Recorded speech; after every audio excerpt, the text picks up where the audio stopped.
Ustedes bienvenidos a esta una clase más de Psicoterapia 2. Para quienes les sea posible, por favor, encendamos las cámaras y vamos a dar inicio a la clase del día de hoy.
Listo, vamos a dar inicio, ¿sí? Para el día de hoy vamos a revisar un poquito sobre la terapia familiar. Recuerden que habíamos visto en la clase anterior algunas de las bases de lo que implica la terapia familiar, ¿verdad? Habíamos revisado la importancia de ver a la familia como un sistema y cómo la interacción entre cada uno de los miembros de este sistema pues generan por un lado las dificultades y por otro también pues la intervención clínica que nosotros podemos realizar para poder solventar estas dificultades y por ende, pues generar cambios a nivel familiar, ¿no?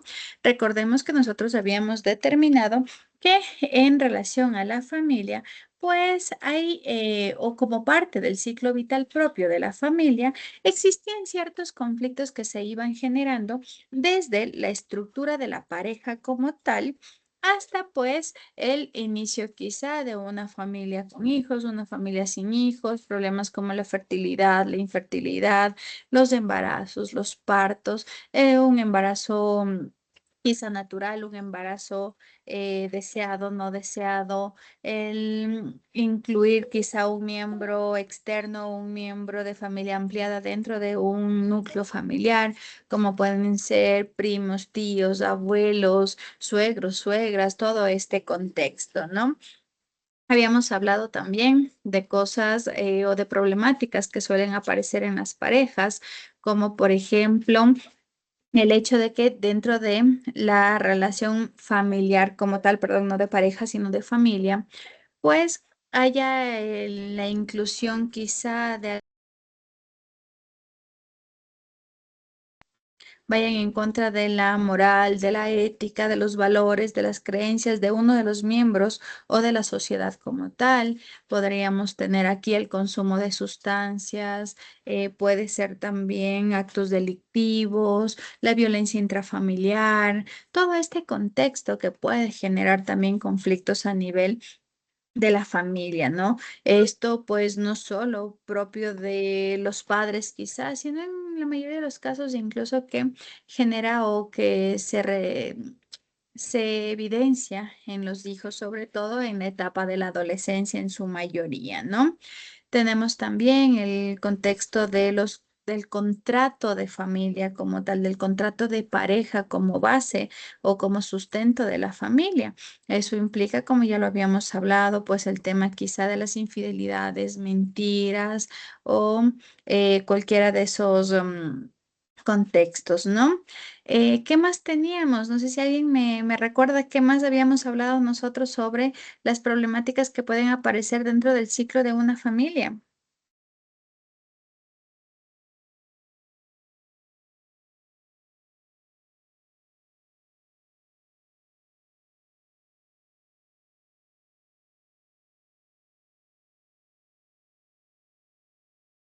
Manos levantadas, ¿alguien? ¿Qué otras problemáticas pueden aparecer o generar conflicto en la familia?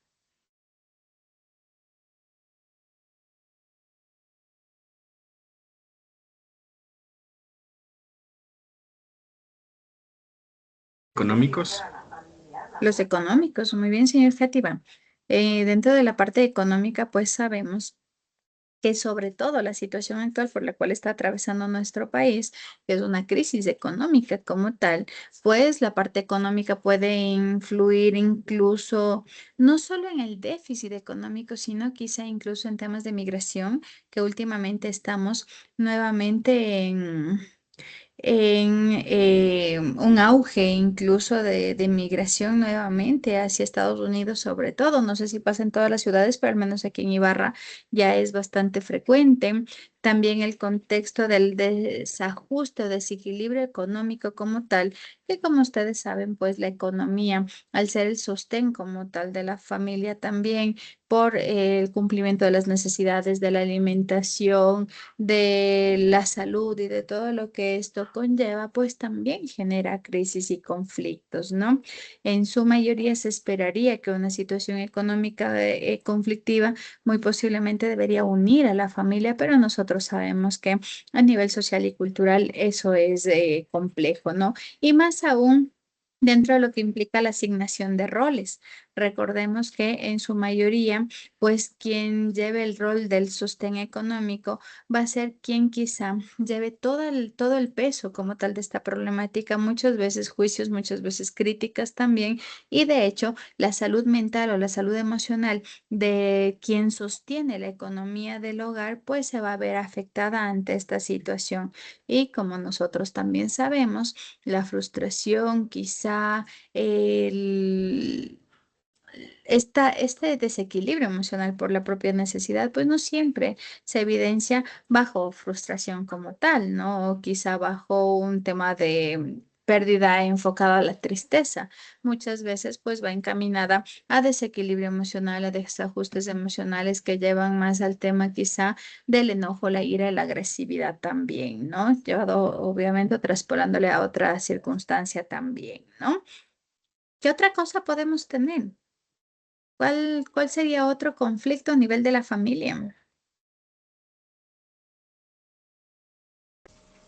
Problemas sentimentales. ¿A qué nos referimos con los problemas sentimentales? Cuando hay problemas amorosos de pareja. Podría ser quizá dentro de, bueno, un problema de pareja como tal, ¿no? Lo que habíamos hablado en las clases anteriores, muy posiblemente, en cuanto a los afectos positivos, los afectos negativos, las creencias erróneas, o quizá enmarcado también en la sexualidad, por ejemplo, todo esto que implica pues una dificultad en la pareja, ¿no? Y pues bueno, sí sabemos que al ser cada uno de nosotros un mundo diferente a nivel cognitivo, a nivel afectivo, social y dentro de todas las esferas del ser humano, pues al nosotros estar bajo un mismo techo, cumpliendo de cierta forma los mismos o encaminados quizá hacia las mismas necesidades y los mismos objetivos, pues prácticamente es aquí donde se generan estas dificultades o esta dinámica a nivel de la interacción de todos, de diferentes grupos etarios, de diferentes épocas incluso, con diferentes características, gustos, intereses, creencias, donde se genera como tal los conflictos, ¿no? Y hacia eso nosotros vamos a abordar el día de hoy desde la terapia sistémica, ¿no? Cuando nosotros hablamos de la terapia familiar sistémica, pues corresponde al ver a la familia, como nosotros ya lo habíamos hablado en la clase anterior, como un sistema, ¿no? Relacionados todos, encaminados hacia un mismo objetivo, ¿no? Y por ende, si nosotros intervenimos o buscamos intervenir dentro de estas áreas, o más bien dentro de esta rama de la psicología, implica que no vamos a trabajar con cada una de las personas de forma individual, con cada uno de los miembros de la familia de una forma individual, sino en base a cómo esta individualidad afecta o genera un conflicto dentro del sistema en general, ¿no? Y es así como se lo va a evidenciar dentro de la psicoterapia sistémica familiar, ¿no? Ahora bien, dentro de este proceso nosotros tenemos algunas fases de esta terapia, ¿no? Que nos van a permitir, pues, abordar las diferentes problemáticas que puedan aparecer a nivel familiar.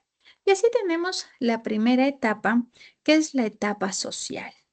En esta primera etapa, el primer contacto que nosotros vamos a tener con esta familia que asiste a terapia, porque muy posiblemente ya se ha transgredido cualquier tipo de situación o de afecto incluso, o se ha pasado ya los límites del amor, del respeto, de la cordialidad hacia pues un tema ya más complejo que puede ir incluso encaminado a la separación como tal de la pareja y hasta incluso de la familia como tal, ¿no? Entonces, en este primer contacto, lo que se busca es establecer como esta relación de confianza entre el terapeuta y cada uno de los miembros de la familia, ¿sí? Un error muy común que se comete en esta primera fase es quizá entender o encaminarnos hacia la problemática del que buscan los padres, porque en su mayoría cuando hablamos de una terapia completa, una terapia amplia a nivel familiar, como la que ustedes tienen en imagen, que estén los padres, que estén los hijos mayores y menores, en su mayoría la problemática son los hijos, desde la perspectiva obviamente de los padres, ¿no? Entonces, dentro de este conocer a la familia, lo importante es no generar críticas, no generar juicios, no quizá sentirnos o quizá irnos hacia el sentir, el pensar de uno de los miembros, ¿no? Es muy importante y recuerden que vamos a trabajar con la familia como un sistema. Entonces, todas las voces son importantes, todos los gustos, los intereses, las necesidades y sobre todo de las emociones. Hay que validar mucho las emociones de cada uno de los miembros de esta familia, desde el más pequeño hasta los pilares prácticamente de la familia, que en este caso pues siempre serán los padres, ¿no? Entonces, en este establecer esta relación de confianza y de conocer a cada uno de los miembros de esta familia, nosotros podemos ocupar algunas técnicas, ¿no? Dentro de estas técnicas tenemos primero las entrevistas iniciales. Dentro de la entrevista inicial, pues prácticamente es muy importante tener la entrevista grupal, pero también entrevistas individuales para conocer de hecho la historia de toda esta familia y las dinámicas que existen incluso en la familia, ¿no? Desde la perspectiva general del cómo se perciben como tal todos y de cómo se perciben los problemas del pasado, los problemas actuales y hacia dónde está encaminada esta familia en el futuro, ¿no? Y pues prácticamente aquí lo que vamos a hacer es preguntar a cada uno de los miembros sobre el rol que tienen en la familia y cómo perciben como tal los problemas actuales. Y vamos a ir haciendo un ejercicio de esto, ¿sí? Si nosotros en este momento establecemos como una evaluación quizá de nuestra familia, ¿qué rol ocupo yo en mi familia? ¿Será que el rol que ocupo o con este rol me siento adecuado? Sí, quizá siento que este rol es adecuado, siento que cumple con mis expectativas, cumple con quizá lo que yo esperaba hacer dentro de una familia, o quizá está mal enfocado, no estamos de acuerdo, o el rol que está escrito a nivel de un contexto sociocultural es diferente al que yo tengo. No quiere decir que vamos a evaluar y vamos a tener terapias familiares aquí, ¿no? Sino a nivel de un ejemplo. Si a mí me preguntaran en este momento, ¿qué rol cumples en tu familia? Y si estás de acuerdo con ese rol o quizá consideras que el rol debería ser diferente o quisieras mostrarlo de una forma diferente, ¿qué es lo que responderíamos? Voy a ir preguntando entre los que estamos en clase, pero sí sería mucho mejor quienes estén más conectados, levanten las manos para yo poder saber con quién puedo trabajar de una forma más dinámica, ¿sí? Pero vamos revisando un poquito por ahí. Levanten manos y si no, empiezo a preguntarles.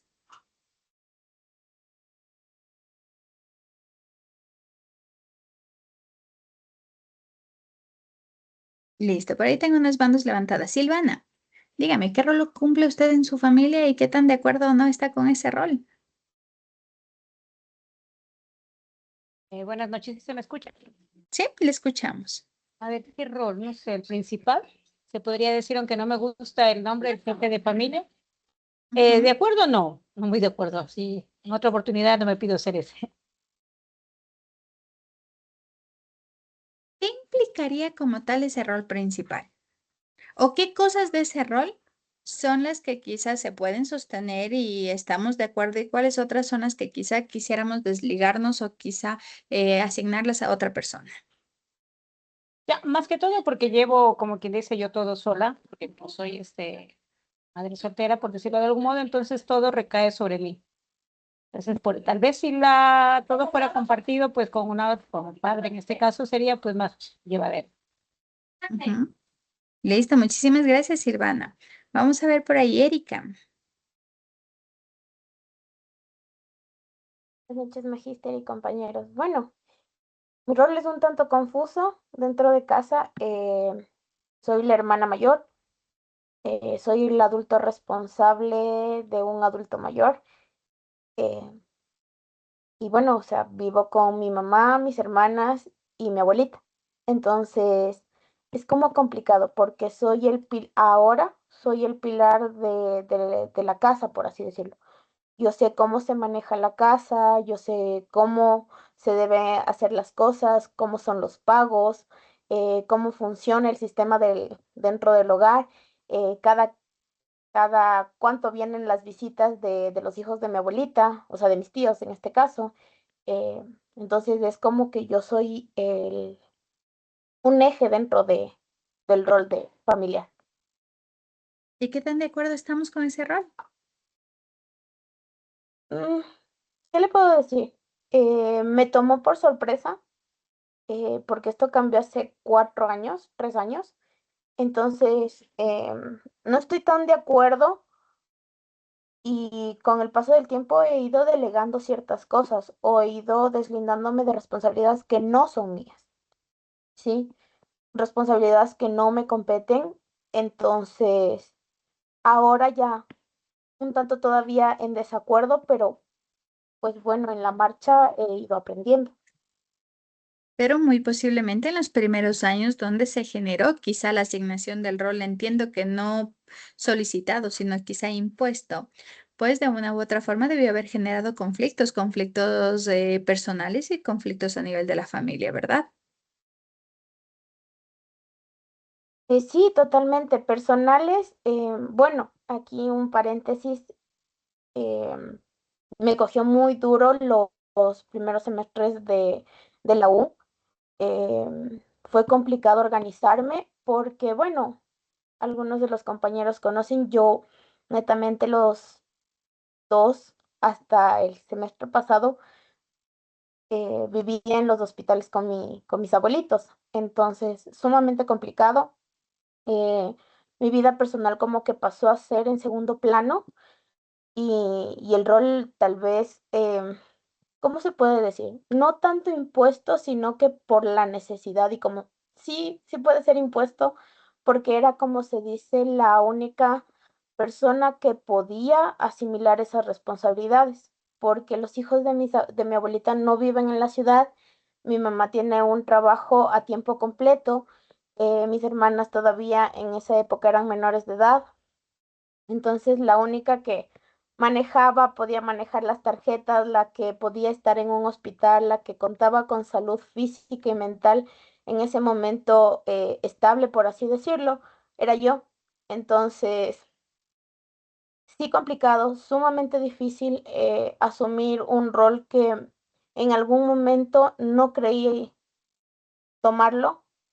Entonces, sí es difícil, pero no me cogió tan duro porque cuando tuve 17 años ya asumí un rol de mamá, cuando a mi mamá le dio un infarto. Entonces me quedé a cargo de mis hermanas, me hice sumamente responsable de ellas.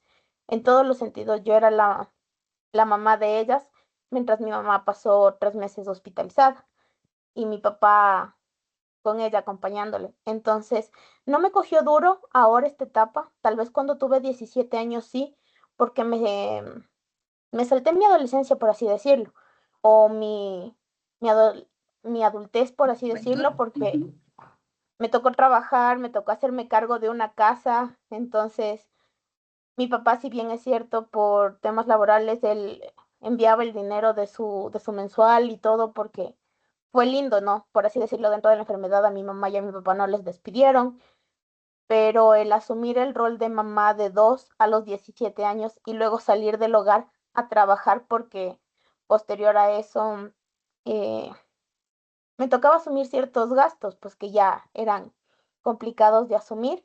Entonces, ahora no me cogió tan duro. Al principio, a los 17 años, me cogió terrible. Me daba botes contra el mundo, siendo sincera, pero si salí de los 3 meses con mi mamá infartada, podía salir este tiempo, decía yo. O bueno, esa era mi motivación diaria. Muy posiblemente la forma en la cual se abordaba la situación, más allá de la motivación, ¿verdad? Quizá una autosugestión, muy posiblemente. Pues miren cómo a lo largo de, o más bien en cada momento de nuestra vida, pues es de conocer qué rol yo cumplo en mi familia, qué tan aceptado es ese rol, qué tan conflictivo puede ser ese rol incluso a nivel de los otros miembros de la familia. Y hasta dónde incluso esto puede generar un desajuste en la familia, ¿no? Eso es sumamente importante conocerlo.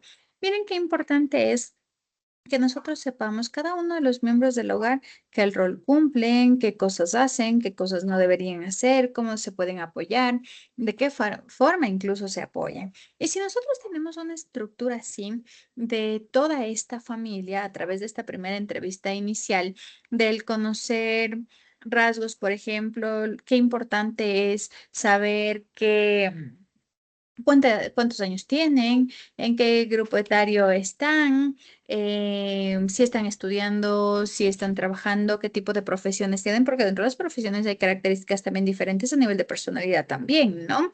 Qué rol cumplen dentro del hogar, incluso cuáles son sus gustos, sus intereses, sus creencias, sus inclinaciones sexuales, incluso todo esto que es sumamente importante para conocer como tal a la familia, ¿no? Y sobre todo el cómo perciben los problemas actuales, qué es lo que consideramos que está pasando en este momento en la familia. ¿Qué tal y si, por ejemplo, nos decía Silvana, por ejemplo, del llevar un hogar o de ser el sostén del hogar solo?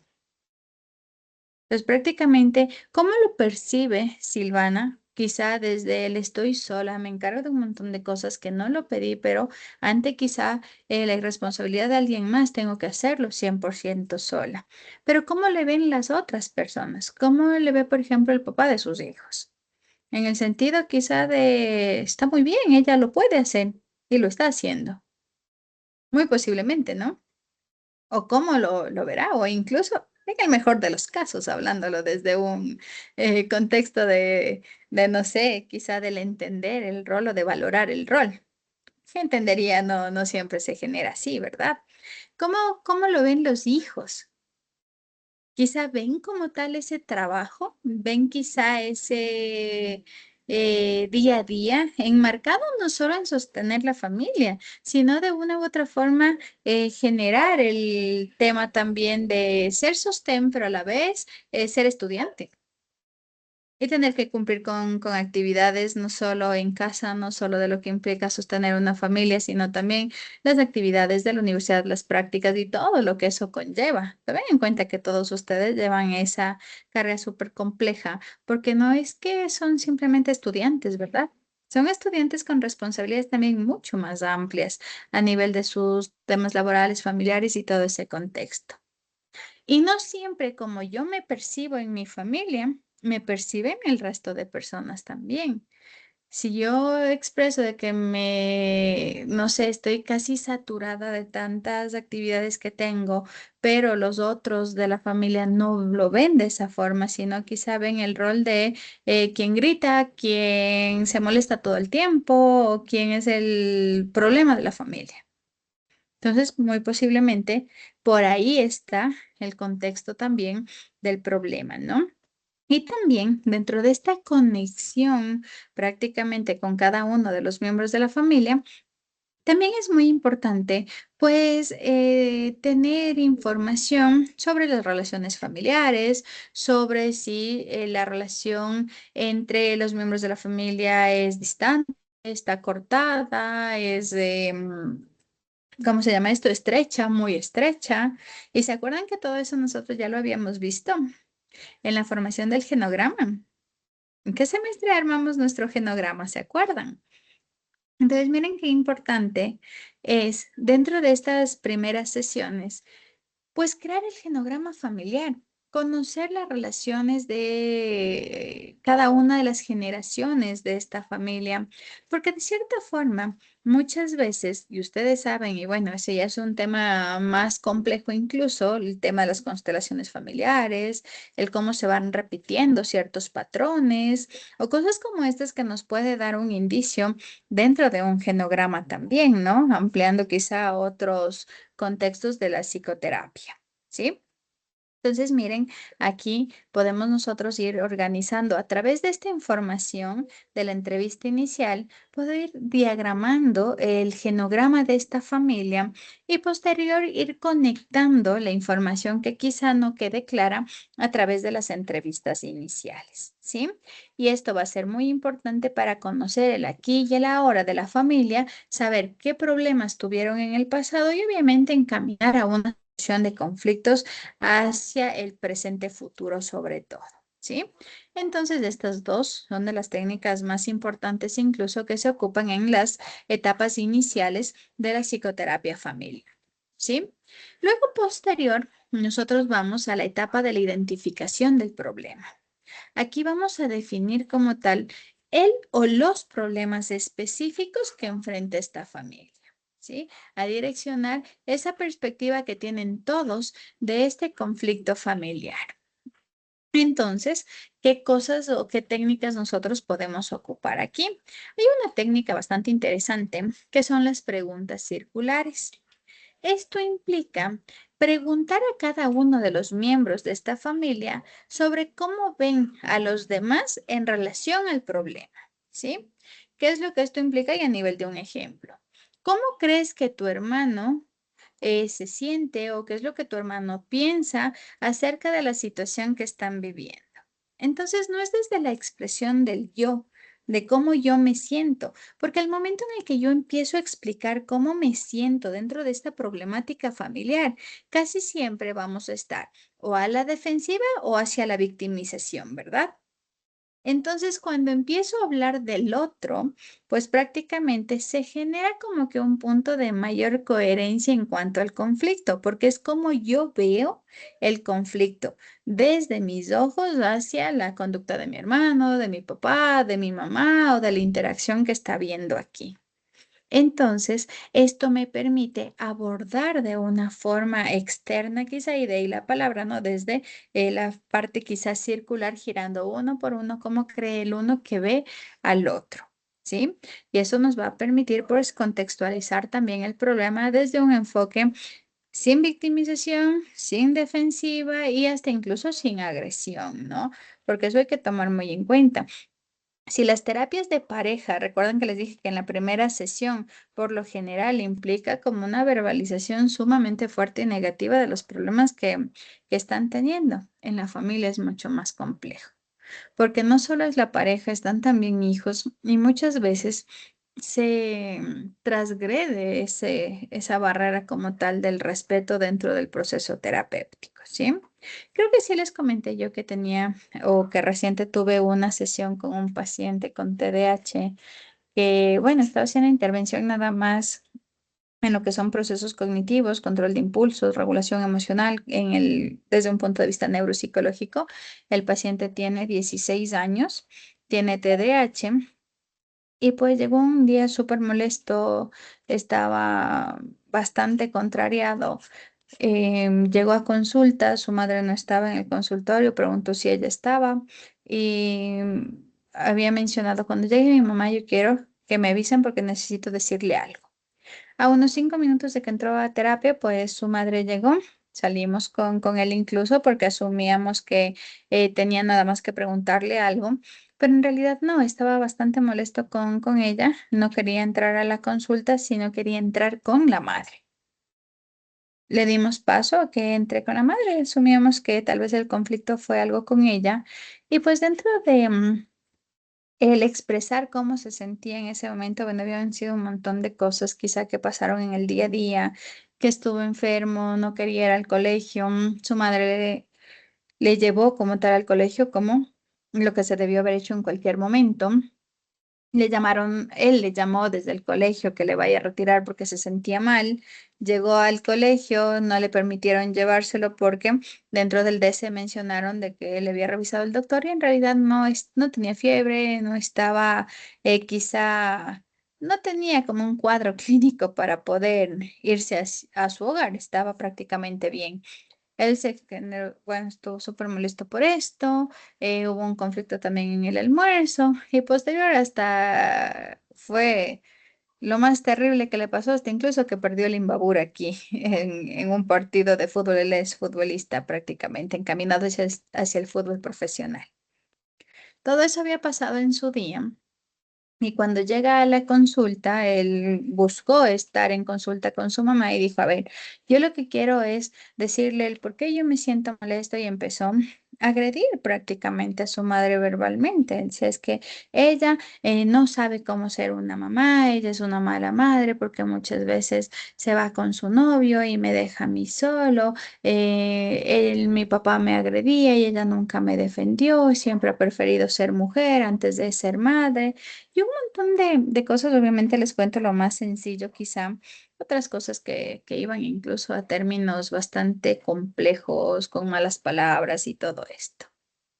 Entonces, miren, desde este contexto del qué hace, en este caso, del cómo me siento ante lo que mi mamá está haciendo, pues se vulneró mucho y se fue incluso por encima de esta línea del respeto hacia la madre, cuando en realidad pues prácticamente hablaba desde quizá en ese momento su dolor, su frustración, la incomprensión, el que se sintió poco valorado en cuanto a sus emociones o en cuanto a su sentir en esta enfermedad, en la gripe que tenía ese momento. Entonces, pero es bastante complejo porque cuando nosotros empezamos a hablar desde el yo y yo siento, es una expresión muy fuerte, incluso que quizá en el contexto familiar no siempre la queremos escuchar. Y de una u otra forma se convierte, como les decía, en ese agredir, en ese estar a la defensiva, en plantearnos desde la victimización o incluso desde, desde el contexto de la manipulación emocional también, ¿no? Que hay que tener muy en cuenta que los hijos como parte de nuestra sociedad son manipuladores por excelencia. Los niños son manipuladores por excelencia y los hijos van y vamos creciendo dentro de ese contexto también, ¿no? Entonces, miren, es sumamente importante. Quizá desde este primer encontrar el problema, no encontrarlo desde el yo siento o yo pienso, sino más bien esta técnica de las preguntas circulares, pues me permite el que yo pueda decir cómo veo al otro ante esta situación. Y en algún momento, sea hermano, sea mamá, sea papá, van a plantear el cómo me ven a mí dentro de esta problemática. Y es eso bastante interesante cuando se lo trabaja en consulta, ¿no? Y posterior, ya una vez que vamos encontrando como los patrones o las dificultades que hay dentro de este contexto familiar, pues se utiliza la redefinición de este problema, ¿no? De este síntoma que está habiendo en esta familia desde un contexto positivo. ¿Qué es lo que implica esto? Pues prácticamente dejar de ver la situación como un problema, sino más bien como una contextualización hacia el cambio como tal, ¿sí? Entonces, si por ejemplo, el problema como tal, desde una estructura muy directa, es los problemas emocionales quizá de los hijos, la ira o el control de la ira. Entonces, en lugar de verlo quizá, y esto es muy cognitivo-conductual también, en lugar de ver la ira del hijo como un problema, pues más bien se puede identificar como que esta ira implica o es un llamado de atención, esa necesidad de atención emocional. Entonces ven que no lo vemos como un problema, sino como una necesidad, y al ser una necesidad, pues prácticamente se genera o se contextualiza hacia el cambio, hacia lo que tengo que hacer para mejorar, más no el problema quizá desde la parte negativa. ¿Sí? Dígame, señor Játiva. Ah, no, perdón, profe, estaba escuchando y se activó el micrófono. No se preocupe. Estamos ahí. ¿Alguna pregunta? ¿No? A través de estas técnicas se espera que nosotros podamos encontrar las problemáticas, ¿no? ¿Se acuerdan qué problemáticas habíamos identificado nosotros? Ya lo habíamos visto al inicio, ¿verdad?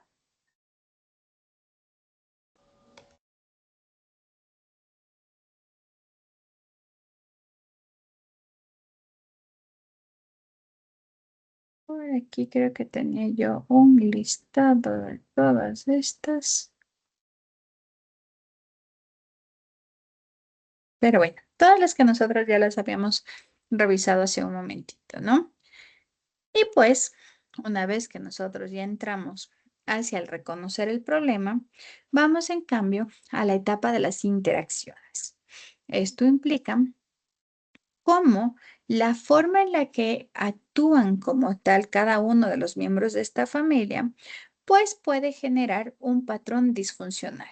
¿Cómo podemos identificar un patrón disfuncional? A través de esta interacción familiar, ¿no? Y para esto vamos a ocupar también unas técnicas como por ejemplo el roleplay.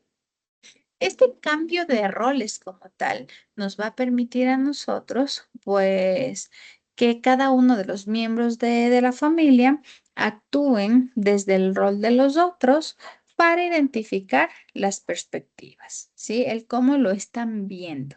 Si, por ejemplo, el padre actúa como el hijo durante el conflicto, pues prácticamente los dos van a verlo de una forma diferente, porque muy probablemente el hijo diga, no, yo no hago eso, y luego va a haber quizá un reforzador de alguien más, no, y te pones peor incluso.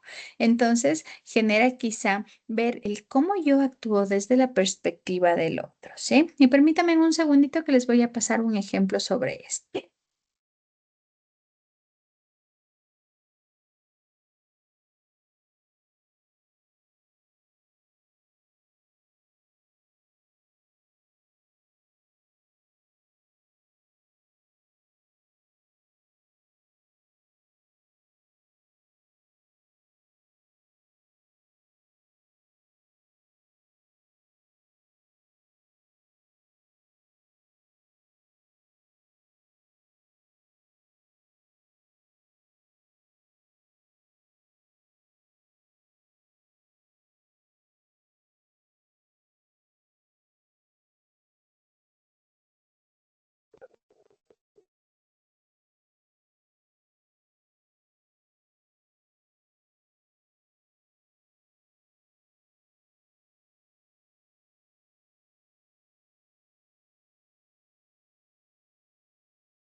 os traigo un vídeo que puse en práctica sobre el roleplaying o juego de roles hace mucho tiempo en un caso totalmente real.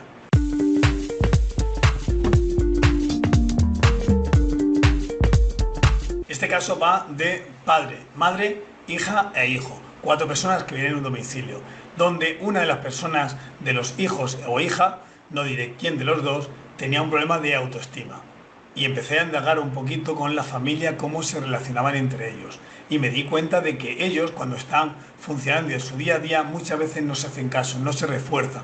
Y habían vivido ya una forma como de familia que está hablando, que se ve todos los días, que mantiene cosas, pero faltaba algunas respuestas, algunos esfuerzos, ¿no? Entonces me fui a su casa, me fui un día para allá y jugué con 2 juegos de roles. El primer caso fue sencillo. Me puse a hablar con cada uno de ellos. Me puse a hablar con la chica, con el chico, con la madre y con el padre. Entonces, en un momento determinado, el chico o la chica iba a traer un problema a la casa. Y yo me aparté con cada uno de ellos y a la madre le dije, cuando tú entres en el salón, tú entres diciendo, esto no vale para nada, siempre igual, siempre con tus problemas aquí, siempre nos traes tus problemas, es que siempre es igual, es que no sabes solucionarlo, es que no podemos. Bueno, ahí un poquito desabortada, diciendo que no eran problemas, y encima eso no es ni un problema. Los problemas de verdad, bueno, un poquito exagerando su papel, ¿no? El padre estaba sentado en el cuarto de estar viendo la tele, perdonad si parece una referencia machista, pero bueno, en aquel momento es como funcionaba la familia y respeté su forma de funcionar para yo poder hacer roleplay de una forma lo más fácil posible. El padre, según entra la persona con el problema, llega y dice, ¡buah! Ya estás igual, que estoy viendo la tele, déjame, que me están molestando, es que siempre vienes a hablar cuando estoy viendo la tele, anda que no vienes en otro momento. Igual, no haciendo caso a la persona. En este que están ahí como discutiendo y hablando en alto todo el mundo, aparece el niño o la niña que está en su habitación diciendo que, por favor, si pueden callarse, que ya están montando escándalo como siempre, y en ese escándalo no dejaban concentrarse a él, no dejaban dormir, no dejaban, da igual lo que estuviera haciendo en su habitación, pero que le estaban molestando. Con lo cual, al final llega un momento que la persona que traía el problema para hablarle entre todos se ve coartada, no habla de su problema, porque se da cuenta de que cada vez que quiere hablar de su problema dentro de su familia, lo que para ella es una persona, o lo que para él es un problema real, ¿no? Se da cuenta de que su familia pues no le hace caso y termina viendo una bronca, ¿no? Durante 4 o 5 minutos todo el mundo pegando allí voces y nadie pendiente del problema de esa persona que había traído y que quería comentar con la familia. Después de ese tipo de trabajo intentamos pasar una pregunta de cómo se sentía esa persona que había traído el problema y cómo se lo podía exponer a su padre, a su madre, a su hermano o a su hermana, ¿no? Queríamos intentar ver que ellos vieran cómo se había sentido esta persona. Posteriormente, a cada uno le asigné un papel totalmente diferente y se lo dije. Con lo cual, a la madre le dije que iba a dejar todo, apagar la luz de la cocina y se iba a acercar al salón. Al padre le dije que iba a apagar la tele, le iba a decir a esta persona que iba a contar el problema, a su hijo o su hija, que se sentara al lado, ¿no? Y el hermano vendría desde la habitación para sentarse cerca de ellos a que le contara el problema, ¿no? El problema fue tonto, se me ha roto una uña. El problema fue, no vale para nada, tengo los zapatos sucios. Da igual, lo importante era trabajar las sensaciones, las emociones, los sentimientos que se viven diariamente en una casa, ¿no? Esto que llega esta persona y dice, papá, tengo un problema, se me ha roto la uña. El padre apaga la tele y le dice, siéntate aquí y cuéntamelo. La madre aparece desde la cocina y dice, ¿qué te ha pasado, hija? ¿Qué te ha pasado, hijo? ¿Qué es lo que te ha pasado? Y se sienta al lado y se pone a escucharla. Y el hermano o hermana sale de su dormitorio y viene y salta, cuéntamelo, ¿en qué te podemos ayudar, no? Cuando termina esto, cambia totalmente, ¿no? Y nos ponemos a reflexionar, que es la segunda, o mejor dicho, la tercera parte de este embrollo. Es la tercera parte de esta dinámica. En la tercera parte de la dinámica lo que empezamos a hablar es cómo se había sentido la persona, ¿no? Cómo la primera recepción de su problema había sido una bronca y en la segunda recepción de su problema había sido una atención. Esa persona expresó cómo se había sentido. Y la diferencia fue brutal de las caras que ponía en este caso padre, madre o hermano o hermana, escuchando cómo esta persona estaba diciendo cómo se había sentido en los dos casos. Pero es que fue muy bueno también como el padre y la madre, en la segunda parte, cuando dejaron de ser escandalosos, folloneros, como queramos decirlo, y se centraron a escuchar a sus hijas, a su hija o a su hijo, en ese momento también fue clave para ellos porque sintieron como que se habían acercado a su hija y a su hijo y que normalmente no lo hacían. Pero no lo hacían porque no quisieran a su hijo o a su hija.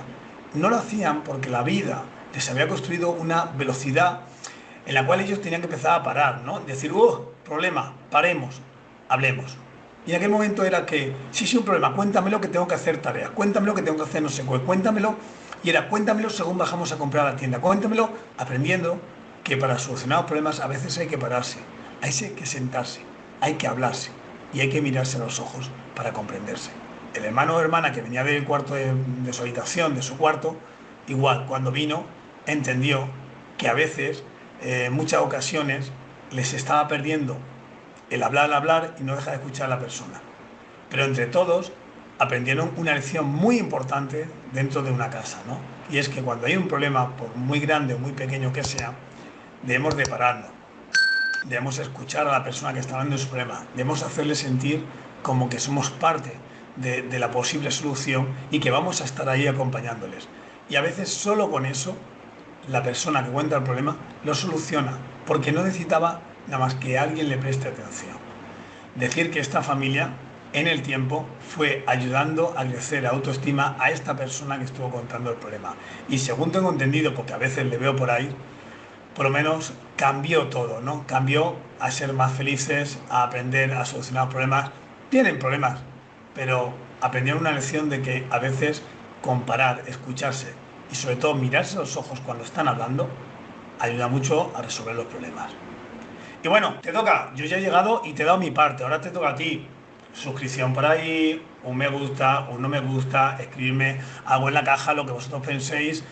Y muchísimas gracias por llegar a este final. Y si queréis algún tipo de situaciones que queramos hablar, no os preocupéis, que yo, al igual que la técnica de role-playing, del juego de roles, que se puede utilizar en muchísimas ocasiones, yo la he trabajado para miles y miles de cosas.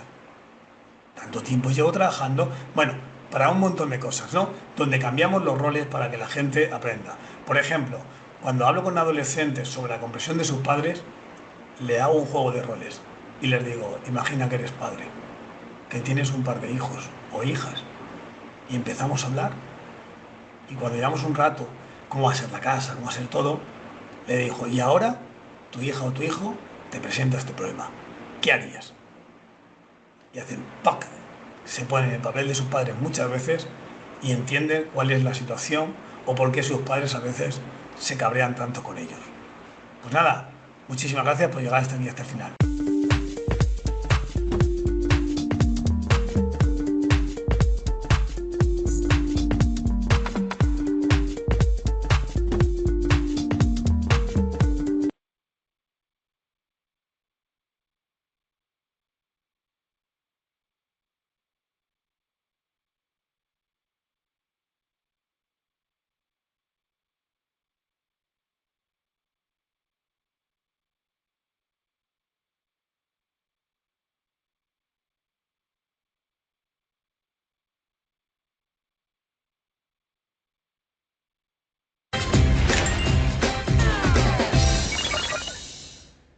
Hola familia, a veces es muy fácil criticar y juzgar, pero si nos pusiéramos en los zapatos de los demás, descubriríamos lo que implica ser ellos.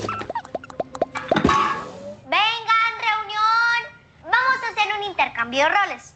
Es un reto viral que vi en internet y me encantó. Tomen cada papelito. Las reglas son: no salir del personaje hasta esta tarde, no invadir la privacidad de la persona con la que están intercambiando el rol y queda rotundamente prohibido manipular objetos importantes de esa persona.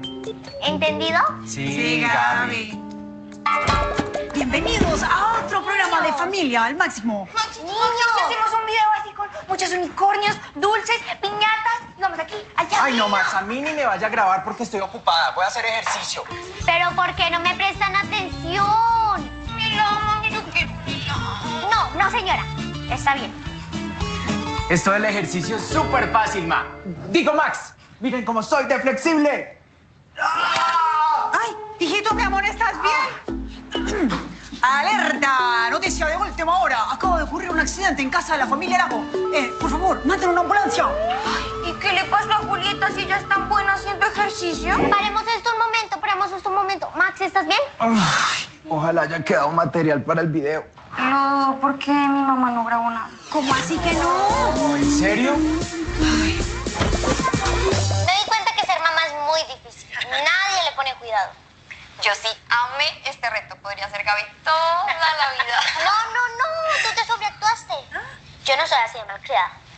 ¿O sí? Y de ahora en adelante voy a grabar yo. Cuéntenos si se animarían a hacer este reto en familia. Nos vemos en un próximo episodio en... ¡Familia al máximo!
Listo. ¿Qué les pareció?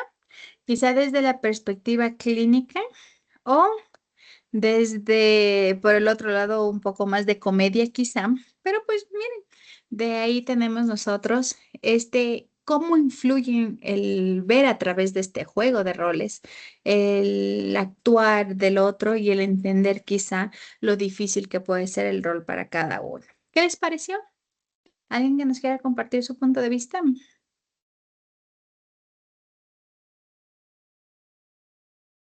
Diana, dígame.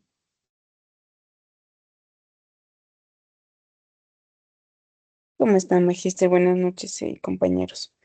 Tal vez, bueno, a mí me gustó mucho, ¿no? Y sinceramente, más que tal vez un aporte de que lo que me pareció que tenía una inquietud más bien.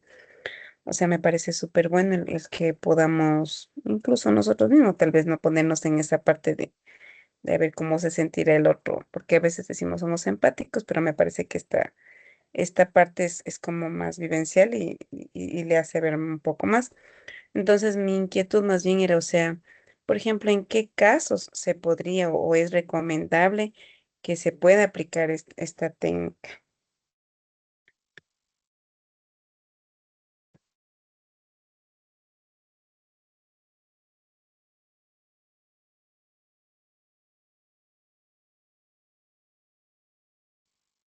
Magíster, no se escucha, creo que está sin Señora, audio. está apagado su Sí, sí, micrófono. mil disculpas, mil disculpas.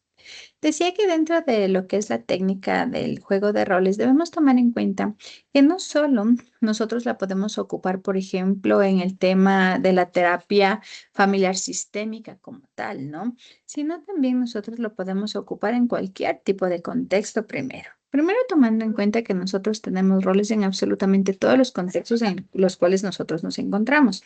Tenemos el rol en familia, el rol en pareja, el rol a nivel social, el rol en mi trabajo, el rol como estudiantes y en todos los contextos en los que nos encontremos, pues nosotros vamos a tener diferentes roles, ¿no? Pero si le vamos a aplicar quizá directamente a lo que es el juego de roles dentro del tema familiar, pues nosotros lo podemos ocupar, por ejemplo, para solucionar conflictos. Eso implica que si hay un conflicto como tal entre padres e hijos sobre, qué sé yo, las responsabilidades en el hogar y que quizá al momento de girar esto a través de un juego y que los padres puedan asumir el rol de los hijos o viceversa, pues esto va a permitir como entender de mejor forma las frustraciones, las expectativas que cada uno tiene. Eso implica que si hablamos a través del conflicto, pues prácticamente es en cualquier tipo de conflicto que tenga como tal la familia, ¿no? También nosotros podemos hacerlo para encaminarnos hacia la comprensión de la dinámica como tal de la familia. ¿Sí?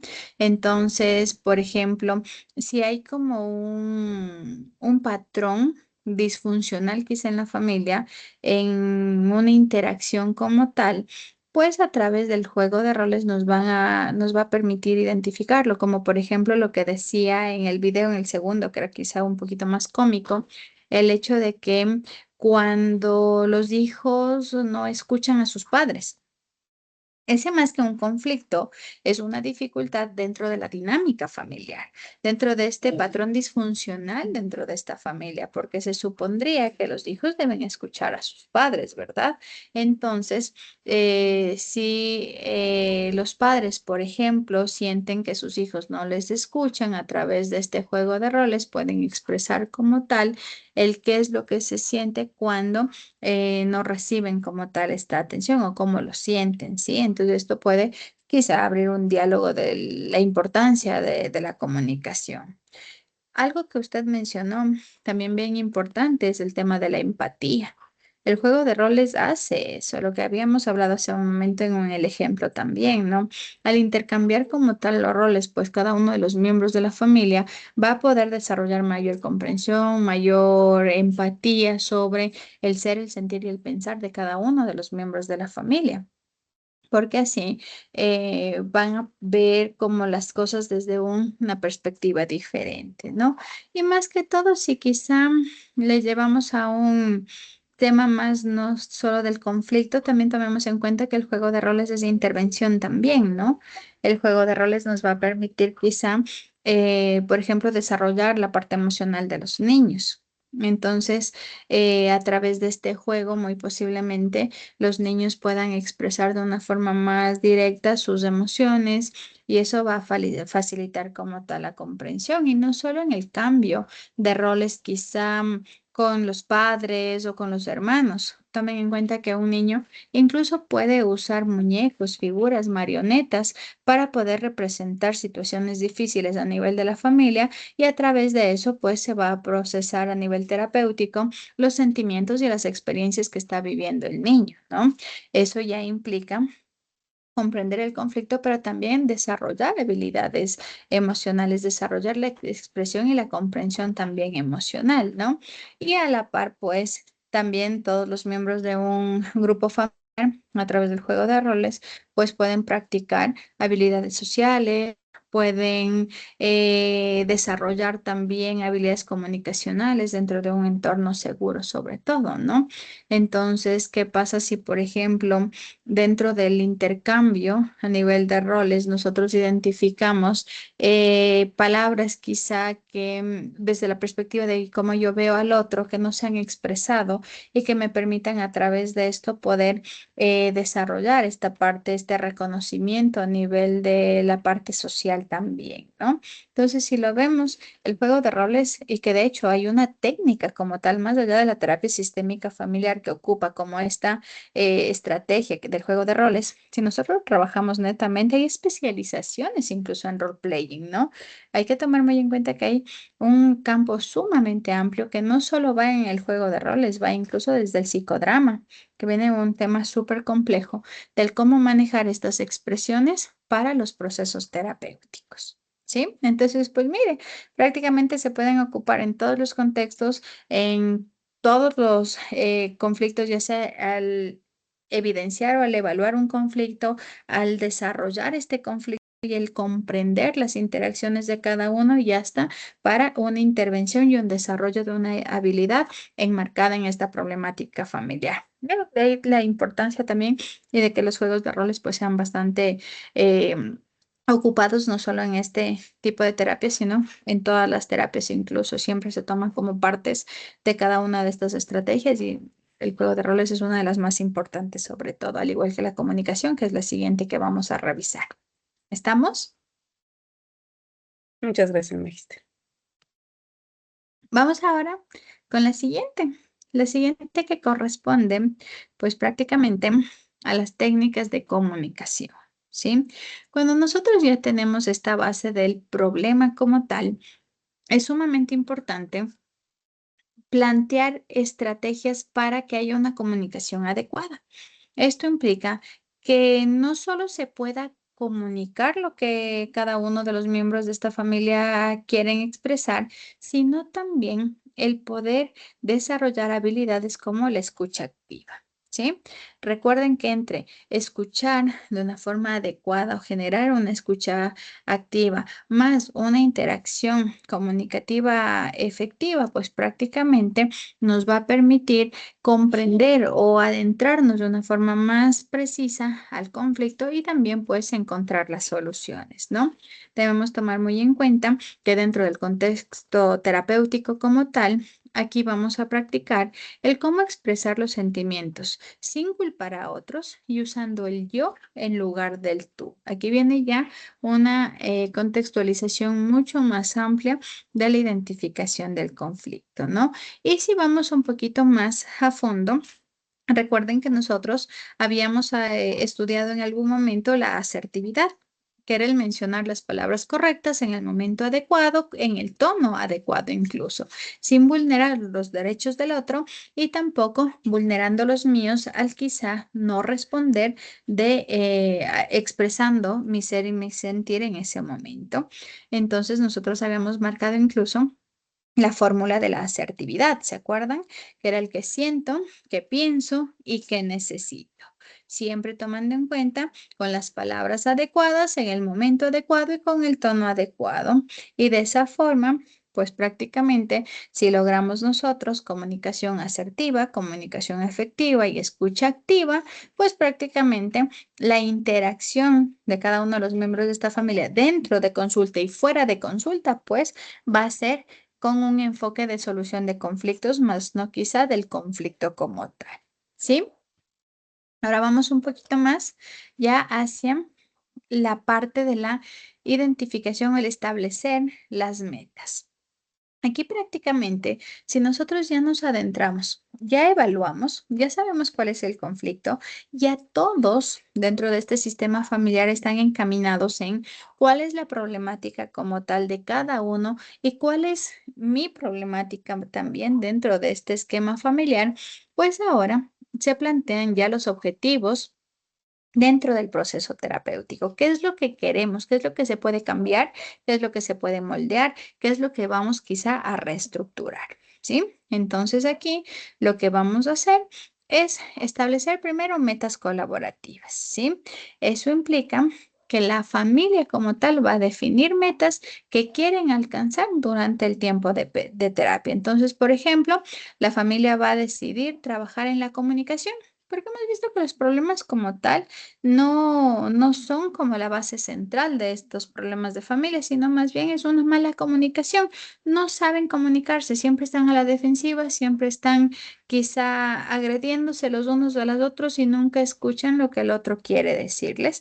Entonces, el fin o el objetivo como tal de la familia va a ser mejorar la comunicación. Y esto, pues, se lo va a trabajar con al menos una conversación diaria sin conflictos, manejando la comunicación asertiva, que siento que pienso que necesito. ¿Sí? Entonces, pues miren, esta meta implica también un trabajo diario, ¿no? Al menos una vez al día tener una conversación en la cual no haya conflictos. Ahí muy posiblemente se va a entender las necesidades de cada uno y se va a establecer también posibles cambios que nosotros podemos realizar dentro del contexto familiar, ¿no? Y aquí dentro de el establecer las metas, es muy importante identificar el nivel de gravedad o el cómo ve cada uno de los miembros de la familia la problemática, ¿sí? Cada uno de los miembros va a establecer en una escala del 1 al 10 qué tan grave es el problema. Entonces, ¿cuán importante es para ti mejorar tu relación con tu hermana del 1 al 10? Si tenemos una escala entre 8, 9 y 10, pues son metas que se van a cumplir. Pero si, por ejemplo, para mí no es importante mejorar la relación con mi hermana, yo considero que estamos mucho mejor así. Mientras ella no me hable, yo no le hablo. Mientras ella no se mete en mis cosas, yo no me meto en las de ella. Y pues prácticamente ahí se soluciona el conflicto. ¿Será importante establecer como meta mejorar la relación en una primera instancia? Muy posiblemente no, ¿verdad?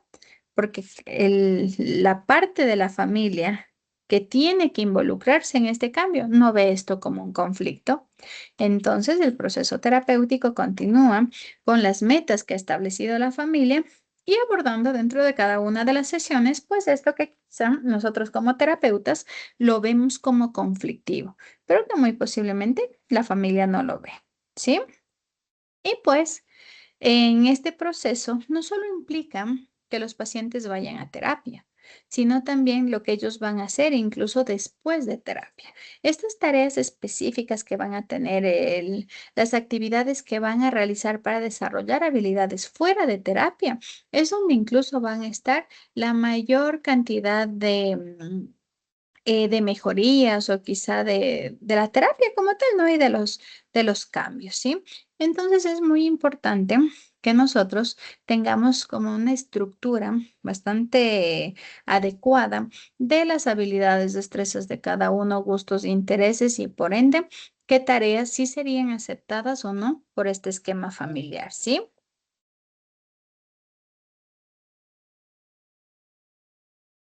Entonces, aquí nosotros tenemos algunos ejemplos, ¿no? Como son las tareas paradójicas. Esto implica, pues, motivar a la familia a que puedan con un comportamiento problemático, generar como conciencia sobre él, ¿sí? Entonces, por ejemplo, si un miembro se siente ignorado, se le pide que continúe ignorando a los otros durante un tiempo específico, lo cual pues va a llevar a la reflexión del resto sobre el impacto que implica esta acción en el que está generando el conflicto, ¿no? ¿Qué sé yo? A mí cada vez que se enojaban en mi casa me aplicaban la ley del hielo. No me hablaban en 2, 3 días. Entonces, ¿qué tal si un día dejo de hablar, dejo de responder y aplico quizá esto que a mí tanto me hace daño? Para que el otro comprenda quizá el cuánto me afecta el que no tenga una respuesta ante mis preguntas, ante mis saludos o ante mi ser y mi sentir como tal, ¿sí? También pueden ser encaminados a los refuerzos positivos, que eso implica pues utilizar estos refuerzos de quizá alientos como tal hacia esos cambios a nivel de familia, ¿no? ¿Qué es lo que por lo general se establece sobre todo de hijos a padres? que prácticamente los padres no suelen ver lo que los hijos hacen. Creo que en algún momento sí hemos hablado nosotros sobre las 10 cucharas lavadas y las 10 cucharas lavadas, una estaba mal lavada y los padres muchas veces se fijan en esa una que no se lavó y más no en las 9 que sí estuvieron bien lavadas. ¿Sí? Entonces, prácticamente estos refuerzos positivos lo que implica es elogiar como tal a cada uno de los miembros de esta familia cuando logran comunicarse sin conflicto, cuando cumplen las tareas asignadas, cuando escuchan, cuando si la problemática estaba en el no obedeces o no escuchas a tus padres, pues que se cumpla, que se escuche, que obedezca, y no como algo que tienes que hacerlo porque eres el hijo, sino más bien porque es un resultado quizá del proceso terapéutico que se está llevando y es un cambio que se ha generado. Así que por ende, estos cambios tienen que ser vistos también, ¿no? Tenemos otros tipos de tareas quizá más específicos, como son las tareas de comunicación, que estas pues implican quizá llevar un diario familiar o como ya lo habíamos visto en la anterior, las conversaciones programadas. En el diario familiar, por ejemplo, cada uno de los miembros de la familia escribe cómo se siente o qué es lo que piensa de estas situaciones y luego comparten esto en una sesión familiar. En las conversaciones programadas, pues como les decía hace un momento, se establece como un tiempo específico cada semana o cada día para que cada uno de los miembros de la familia hable sobre sus experiencias, sobre sus emociones, sobre cómo se va viendo el conflicto, cómo se soluciona este conflicto y pues prácticamente se espera que esta comunicación sea efectiva cuando ésta no requiere interrupciones de los otros, ¿no? También tenemos tareas, por ejemplo, para la solución de conflictos, como las lluvias de ideas familiares, donde cada uno de los miembros de la familia va a poner una idea quizá que pueda generar la solución al conflicto que está atravesando la familia. Y pues estas ideas se anotan sin juzgarlas, ¿no? Y después quizás se discuten si son viables o no, pero no se enjuician directamente, ¿no? Tenemos también las tareas de reflexión. Estas, hay una que es un poquito, bueno, ¿cómo mencionarlo, no? Se llama las preguntas milagro. Esto implica, pues, el responder a una pregunta, ¿no? Del cómo sería nuestra vida si este problema no hubiera. Y esto quizá desde el contexto incluso irreal o subjetivo nos permite pues visualizar una solución ideal, ¿no? Y hasta incluso cómo sería una vida sin conflicto y qué ameno, qué armonioso sería el vivir en familia si este conflicto no estuviera. Y si eso genera como esa motivación o ese encaminarnos hacia una situación sin conflicto, pues por ende, esto también nos va a permitir pues realizar todas las actividades terapéuticas y todo lo que esto conlleva, ¿no? También dentro de las tareas de reflexión es bien importante el registro de comportamientos, ¿no? Es decir, apuntar los comportamientos positivos, negativos, propio de otros miembros de la familia también y posterior incluso en terapia poder discutirlos. ¿Qué más tenemos en las tareas? Bueno, algunas actividades que se pueden hacer. Aquí también incluso a mí me gustan mucho algunas tareas que hay en terapia de familia, en lo que es terapia breve centrada en soluciones. Hay unas actividades también hermosas. Yo tengo un libro, si no estoy mal, no me acuerdo en este momento si son 1000 o algo, o 200, no sé cuánto, no recuerdo en este momento el número, pero son como, digamos, 1000 tareas de terapia breve centrada en soluciones. Y en estas existen tareas individuales para todos los tipos de trastornos. Déjenme revisarles si en este momento tengo el libro y de una vez les comparto, ¿sí? 200 tareas han sido, 200 tareas de terapia breve centradas en soluciones.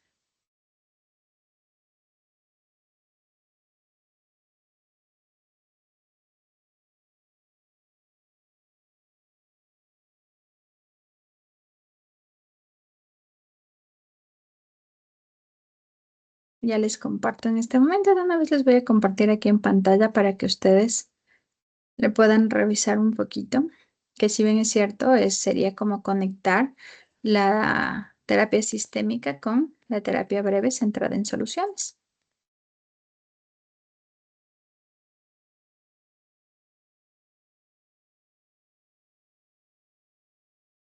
Son 200 tareas en terapia breve, individual, familiar y de pareja. Vamos a irnos a las de familia. Déjenme verle dónde está.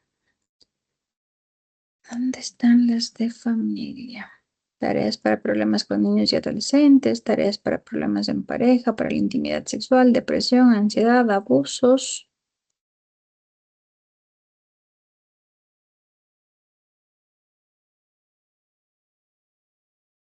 Tareas genéricas.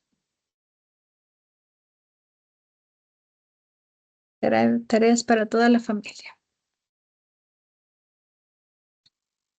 Entonces, miren, una de las tareas que está aquí dentro de lo que es terapia para pareja implica, bueno, realizar algunas tareas como son las 68, 69, 70, 71, que son las de arriba, las 72, 73, que son desde las genéricas, ¿no? Vamos revisando un poquito algunas. Las tareas de los POSIT. ¿Qué implica esto? Se pide a cada uno de los miembros de la familia, por lo general los padres, que dejen post-it a los otros, habitualmente a los hijos, con breves mensajes positivos. Estos post-it se esconderán en sitios poco comunes, pero donde el destinatario tenga mucha probabilidad de encontrarlos. Por ejemplo, bajo la almohada, sobre la cartera, en el espejo del cuarto de baño. Esta tarea sirve para promover la consideración positiva en la familia. Quien recibe los post-it se siente reconocido y reforzado. Quien los escribe presta más atención a los aspectos positivos del destinatario y aprende a valorarlos más. Si en la familia se dan ya habitualmente muchos elogios, incluso un exceso de ellos, la tarea no aporta nada bueno. Es importante tener en cuenta que esta tarea es más eficaz si es secreta y él o los dos destinatarios no saben nada. De esta forma se añade el elemento sorpresa. Probablemente no convenga abusar de los POSIT, por lo que no debería excederse de 1 o 2 diarios o cada 2 días, lo cual también favorece a que los elogios que se escriben sean genuinos. Una variante como tal de la actividad, si ven que son súper cortitas, la siguiente, la caja de caricias. Nos gustaría sugerirles que pongáis una bonita caja de cartón en algún lugar importante de la casa, tal vez en el comedor o en el salón. Esta caja debe tener una ranura en la tapa de forma que sea como una hucha. Junto a la caja podréis varios tacos de papelitos de colores, un color para cada miembro de la familia. Siempre que alguien en la familia vea o oiga algo que dice o que hace alguno de los demás que le guste mucho, cogerá el papel del color que corresponde a esa persona y escribirá: me ha gustado mucho que hayas, y escriben el resto, ¿no? Después meterá el papelito doblado en la caja de caricias. Al final del día, todos se van a reunir y pues van a abrir la caja, ¿no? Y así cada uno pues va a leer lo que esté en su papelito. Por ahí el podréis y el habréis es un contexto español, ¿no? La sorpresa en familia, pues aquí se va a pedir a los miembros de la familia que preparen una sorpresa para los demás. La sorpresa tiene que consistir, en algo que sepan que les gusta mucho. De esta tarea es otra forma incluso de promover actividades agradables e intercambios positivos. Es una tarea aparentemente sencilla, pero exige que todos estén dispuestos a hacer algo fuera de lo habitual para sorprender a los demás. Y aquí tenemos todas estas actividades que serían para la familia: el mural familiar, tenemos también el escudo familiar, tareas para los padres, y estas son tareas de las que están arriba, ¿no? De las que son genéricas. Entonces, pues miren, vamos, no sé si yo lo tenía guardado, pero con todo les voy a enviar en este momentito, ¿no? Terapia breve centrada en soluciones.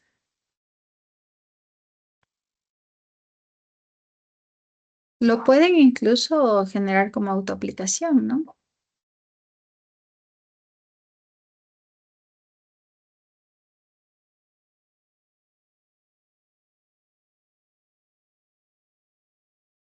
Listo.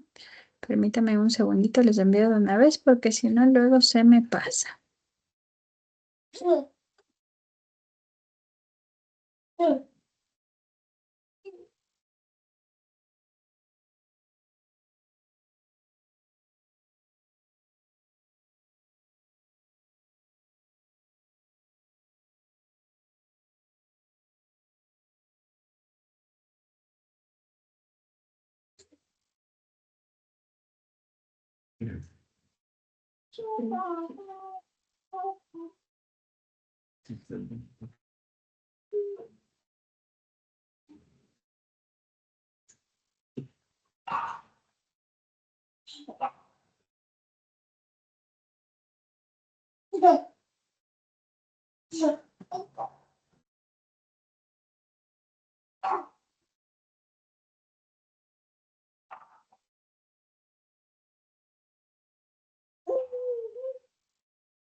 Listo, está ya en su chat en este momento y lo pueden revisar para posterior, ¿no? Como ustedes vieron, dentro de la parte inicial no solo hay para pareja, para familia, hay incluso para todos los contextos y son actividades rápidas que se pueden hacer, ¿no? Y pues vamos ya terminando un poquito la clase del día de hoy, que implica ya la siguiente fase, que es directamente ya la el alta terapéutica, ¿sí? ¿Qué es lo que implica esto? Que prácticamente el cumplimiento de las metas a través de las tareas, de la terapia y de todo el proceso terapéutico, pues se ha llevado a cabo, se han solucionado los conflictos y por ende se genera ya directamente el alta terapéutica a nivel familiar, de esta familia como tal. Muchas veces aquí se identifican ya dentro del desarrollo de la terapia, pues algunos patrones de intervención individual fuera del contexto familiar, ya sea de los padres, de los hijos o por estas mismas dinámicas. Y eso pues se lo lleva a cabo posterior quizá al manejo de la dinámica o en algunos casos se suspende la terapia familiar. Se trabaja de una forma individual para posterior conectar ante ya una situación familiar diferente. ¿Sí? Esto prácticamente, o con esto nosotros terminaríamos lo que es ya el tema como tal de terapia familiar. Si bien es cierto, nos hace falta un montón más. Ustedes saben que dentro de lo que es la asignatura, pues nosotros revisamos nada más si se lo quiere ver por encima, todo lo que son estos procesos, para que si alguno de estos o encaminado hacia alguna área de la psicoterapia, esto genera su gusto, su interés, pues ustedes sepan hacia dónde va una posible especialización, ¿no? Y a través de esa especialización, pues ya su plan a futuro a nivel profesional, ¿sí? Nos quedaría para la siguiente clase, vamos a revisar lo que es psicoterapia en niños y en adolescentes. Revisen un poquito sobre estas temáticas y pues me parece que el próximo lunes ya no creo que hay clases. Nos veríamos de aquí prácticamente el próximo año. Si no estoy mal, si me parece que el lunes ya no hay clase. Después prácticamente no me queda más que desearles para quienes son creyentes, pues unas felices fiestas, que todo lo que implica pues el tema de no solo la religión, sino lo que conlleva con esto dentro de una estructura más sociocultural incluso y todos sus deseos, bendiciones, creencias y demás, pues vayan encaminados hacia un mejor futuro, no solo individual, sino también familiar y hasta incluso social. Y para quienes no son creyentes, pues disfruten estas vacaciones. Disfruten, cumplan con sus tareas. Para quienes todavía les faltan algunas cositas dentro de las tesis, de los artículos científicos, de las tareas o incluso de sus prácticas, pues tienen tiempo también para llevarlo a cabo, independientemente de la creencia, ¿no? Pues este tiempito que sea para reflexionar, para mejorar y sobre todo para que de aquí al próximo año sea un nuevo inicio, ¿sí? Que tengan una muy buena noche y pues unas felices fiestas también. Señor Sangucho, dígame. Buenas noches, Magister. No, solo era para que por favor me pueda ayudar firmando el documento que le envié al grupo de prácticas. ¿Cuándo me envió? ¿Ahorita? Ah, A ver, déjeme revisarle. ¿Para dónde es el oficio?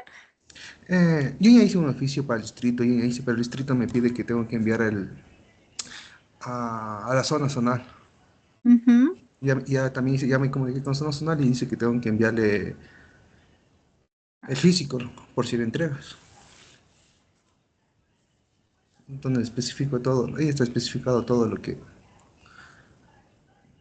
No está hecho ningún cambio, ¿no? Al oficio inicial que se les envió. No, sí le cambié, como si solo cambió el... Ajá, Ujú. solo le cambié el lugar de residuo y al distrito que tiene que devolver la respuesta y el distrito me... Así como le enviaron hoy en la mañana, Sí, la sí, respuesta. Ajá. sí. Déjame verlo en este momento.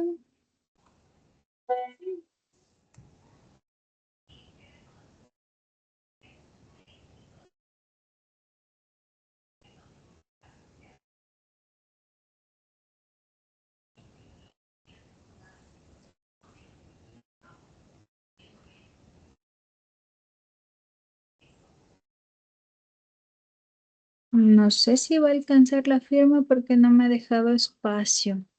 Está en el Démosle mismo sí, no documento, no le sé. cambié nada. Démosle Solo le sí. cambié los nombres. Y porque ya me pidieron que especifique también el lugar y todo eso.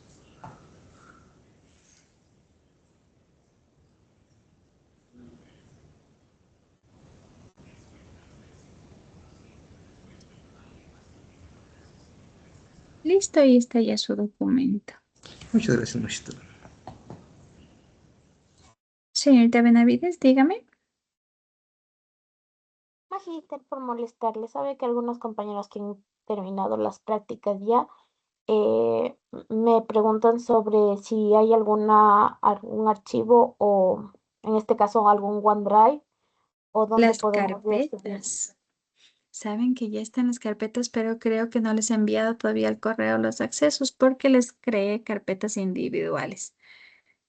Déjame revisar cómo está esto y si no, máximo entre hoy y mañana ya les envío a cada uno de los correos los accesos a cada una de las carpetas, ¿sí?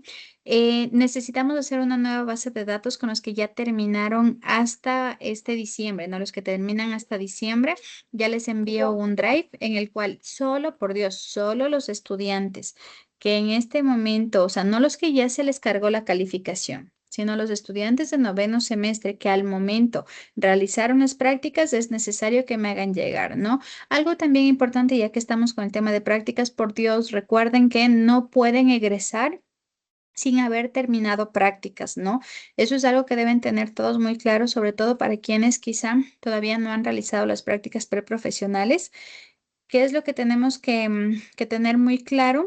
Es que si usted egresa, como egresado, usted no puede hacer prácticas preprofesionales. De ahí que haya el candado para que ustedes no puedan matricularse a noveno semestre si no han realizado las prácticas. En este semestre y únicamente a ustedes como tal, por las dificultades que hubo con instituciones, con convenios y demás, se les dio paso a que ustedes se puedan matricular en noveno, pero obviamente tienen que terminar en noveno o egresar, que prácticamente nos queda un mes y medio, habiendo cumplido este requisito que son las prácticas preprofesionales.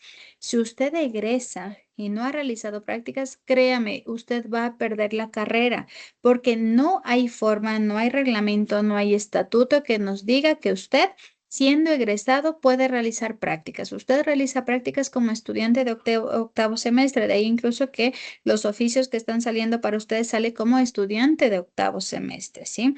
Tome en cuenta eso, no puede realizar prácticas como egresado. Si usted no ha realizado las prácticas de este semestre, lo que yo les he mencionado quizá desde una parte muy fuera quizá del protocolo, si quizá lo queremos ver así, es que en tal caso ustedes deberían perder una asignatura para que consten como estudiantes todavía de la universidad y que por ende puedan continuar con sus prácticas preprofesionales. Obviamente eso ya es o queda a decisión de cada uno de ustedes, pero recuerden, como egresados no pueden realizar prácticas preprofesionales, ¿sí? Tomen en cuenta eso, sobre todo para los estudiantes que quizá van tarde y en este semestre recién han tomado las prácticas educativas. Las prácticas, por ejemplo, no es que terminan las educativas y el siguiente día empiezan las clínicas. Terminan, tienen que presentar los informes, tienen que esos informes ser revisados, toca enviar el informe final, toca cargar las calificaciones y posterior usted tiene acceso a las prácticas clínicas. No se da de un día para otro. Tomen en cuenta nada más esas cosas, ¿sí? Señorita Acosta. Revisé su mensaje en este momento, ya le añado al grupo. No se preocupe, pero recuerden que las carpetas para que ustedes suban sus documentos, estas carpetas son individuales, ¿no? Entonces les va a llegar un link a cada uno de sus correos, ¿sí? Sin Muy más, ahora amable, sí, gracias. que tengan una muy buena noche. Gracias, Magister. Muchas gracias, Magister. También un feliz descanso. Muchas gracias. Muchas gracias, Magister. Y bueno, extenderle, antes de que nos cortemos la llamada, pues extenderle unas felices sembrinas. Creyente o no, pues son unas fechas importantes, tanto familiares como sociales. Entonces, extenderle el agradecimiento a título personal y de mi curso, que muchas gracias por las enseñanzas y todas esas recomendaciones, consejos que nos ha brindado durante este año y pues durante la carrera. No me queda más que agradecer a nombre personal y de mi curso. Muchísimas gracias. Muchísimas gracias y que tengan una buena noche. Gracias, Magister.